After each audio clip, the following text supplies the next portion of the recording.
Character Distinction Awardees: Sebastian Jacob Mendes Joso, Most Independent Learner, BCP Award, Most Hardworking.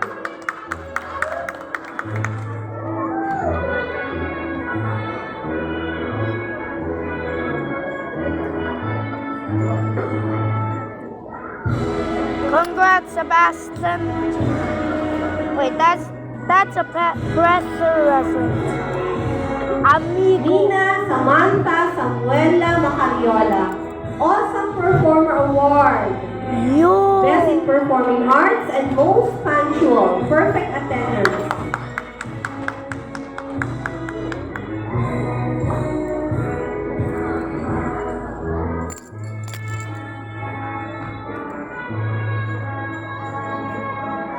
Anya Kiara Mendoza So, the Ternit Kid Award, Most Persevering.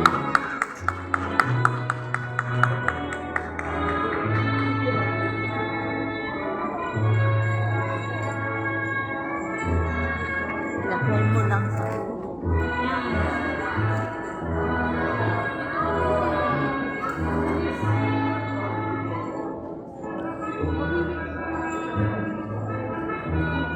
Kyra Sue Samara Villasis Llanos, Guild Teacher Award, Most Disciplined.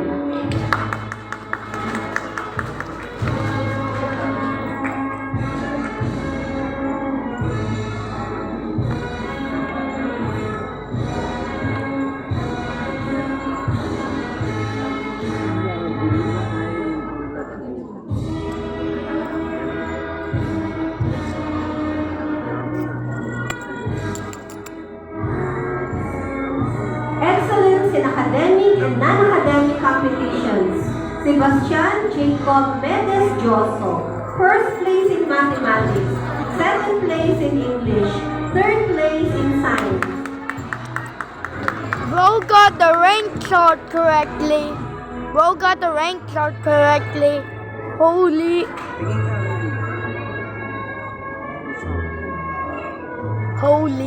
Nina Samantha Samuela Macariola, second place in science, champion in arts and crafts.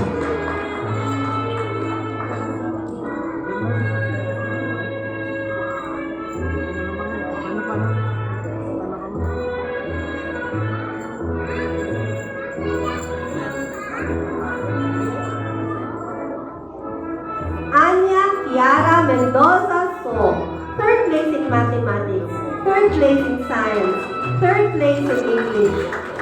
3. Bro got the third chart, bruh. A lot threes, bruh.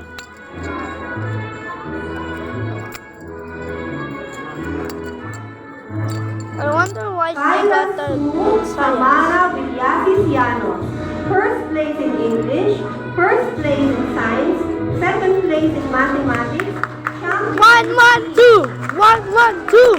1, 1, 2. Let's go.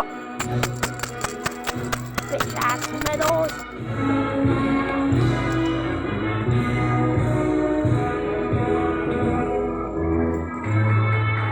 Hola, gracias. Congratulations to our preschool graduates.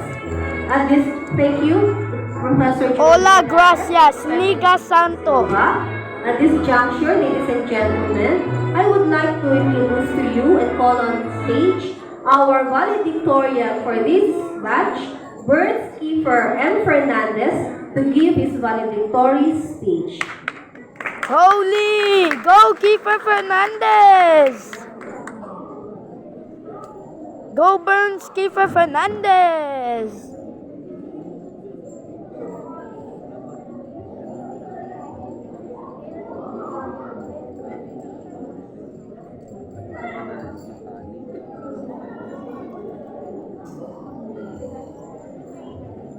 Good afternoon to our dear school president, Professor Jerome M. Villadares, our school directress, Miss Miriam M. Villadares, beloved teachers, parents, my fellow graduates, and our honorable guest speaker, Mr. Henji D. Dizon. I'm not your fellow. The day feels both exciting and a little hard to believe. It seems like just yesterday we were learning how to read, write, and count. It's been years since the COVID-19 pandemic, which disrupted education for students globally. I got sick Sudden during school that. closures meant many students had to quickly adopt remote learning, which lacked the effectiveness of Hello. in-person teaching, lack of reliable internet connectivity, and devices creating inequalities in learning access. Hola, Many please. students and teachers struggled. Not all students had a quiet or suitable place to study, which created distractions Bigas, and hindered wow. learning. Families faced Oh. difficulties supporting children Hello. with online schooling while managing work. The loss of routine, social isolation from peers, and anxiety about the virus significantly impacted students' emotional well-being. But despite of all of those challenges, the school and teachers did not neglect us, but still managed to provide a quality education because in Aya, big things happen. I am truly honored to stand before you as valedictorian, but this recognition is not just mine. It belongs to all of us because we worked hard and faced challenges. To our teachers, thank you for your patience, guidance, and care.